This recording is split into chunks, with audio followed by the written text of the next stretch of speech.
Le français à la radio, le forum qui forme, le forum qui informe, le forum qui instruit, le forum qui distrait. Bienvenue sur cette émission consacrée aux techniques de la rédaction de la conclusion d'une dissertation.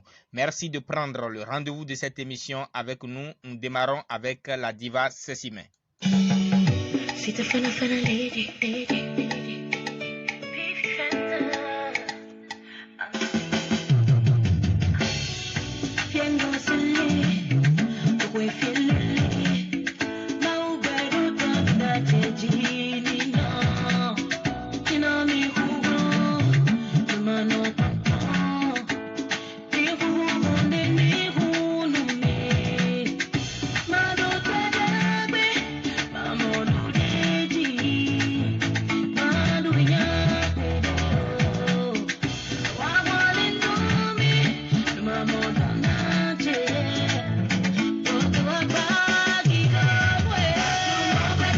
C'est bien cela. Nous ne pouvons que remercier ce grand Dieu qui nous a donné l'énergie vitale pour conduire ce chapitre jusqu'à sa piste d'atterrissage. Merci à tous ceux qui avaient toujours cliqué sur j'aime depuis la première, la deuxième, la troisième séance et jusqu'aujourd'hui.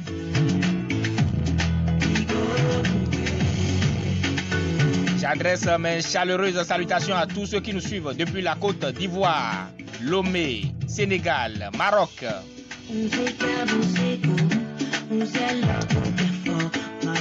Nous émettons depuis le Bénin où je salue Monsieur Aminou Zakari, instituteur en service de l'autre côté de Dangbo. Le directeur Damien Médic Bodo, le directeur François Gbedimeno, Monsieur Oudou Mouitalabi,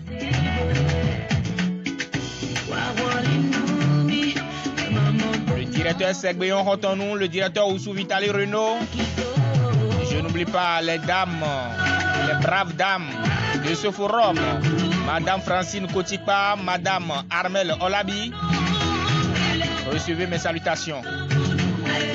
Merci à Cécimé de nous avoir frayé le chemin. Nous allons démarrer maintenant ce cours. Nous parlons des techniques de la rédaction de la conclusion d'une dissertation. Alors, la conclusion d'une dissertation se base sur trois aspects, à savoir le bilan des idées, la solution ou l'approche de solution au problème posé, l'ouverture facultative du sujet. Voilà les trois parties. Si nous prenons le premier aspect, le bilan des idées, c'est quoi le bilan des idées? Le bilan des idées consiste à faire une ramassis de tout ce qui a été dit dans le corps du devoir. C'est cette partie qui traduit le message véhiculé dans le corps du devoir en une ou deux phrases, selon le plan que le candidat a eu à adopter dans le corps du devoir. Si le corps du devoir entre-temps était basé sur un plan dialectique, on peut prévoir un bilan des idées qui comporte deux phrases, c'est-à-dire pour bien ressortir le pour et le contre.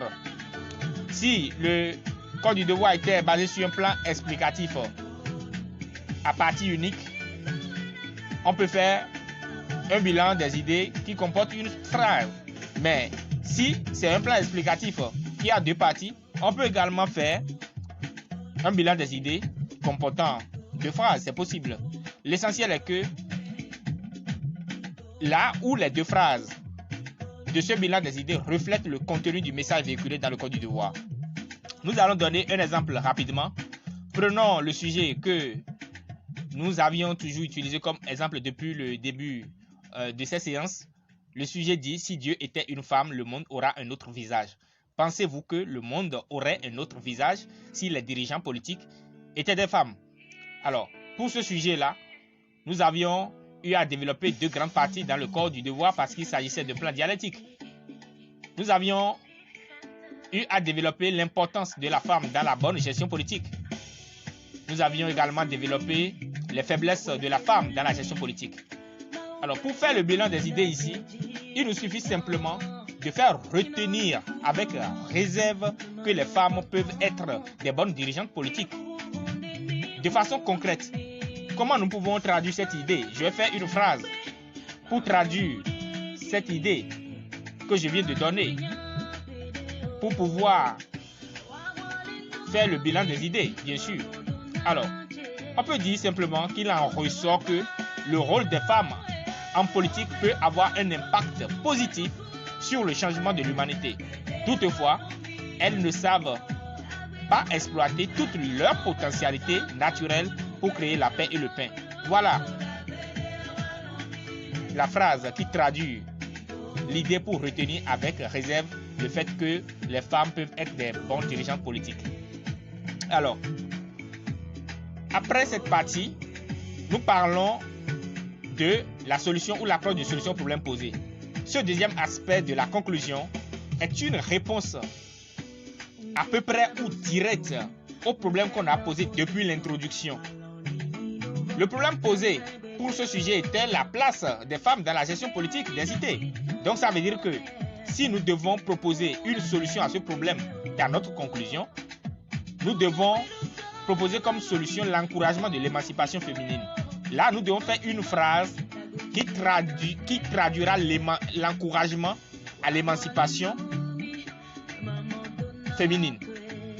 Là, on peut dire par exemple, la complémentarité entre les femmes et les hommes peut changer bien le visage du monde si elle est pratiquée suivant les règles de l'art. Voilà un exemple concret. Alors, ce qu'on appelle la solution, l'approche de solution au problème posé doit être en rapport, en relation, doit être une réponse au problème posé depuis l'introduction. Et enfin, nous avons l'ouverture facultative du sujet. En ce qui concerne l'ouverture facultative du sujet, là, on fait une phrase qui aborde un autre angle de traitement, c'est-à-dire un autre aspect du sujet qu'on n'avait pas pris en compte. Mais cette phrase doit être toujours basée sur le même thème, c'est-à-dire c'est une phrase qui provoque un autre débat sur le même thème qu'on avait eu à développer. Exemple ici, on peut dire par exemple, que dira-t-on si Dieu est réellement une femme? Et là, c'est pour provoquer un autre débat sur le sujet, voyons.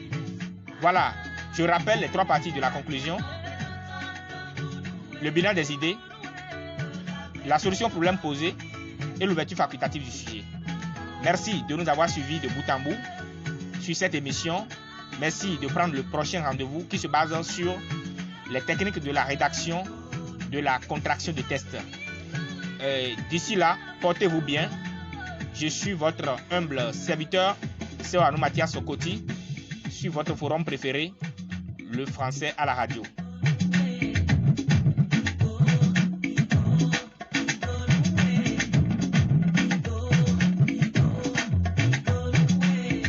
Si vous l'avez aimé, faites-le savoir en cliquant seulement sur le pouce orienté vers le haut ou sur s'abonner.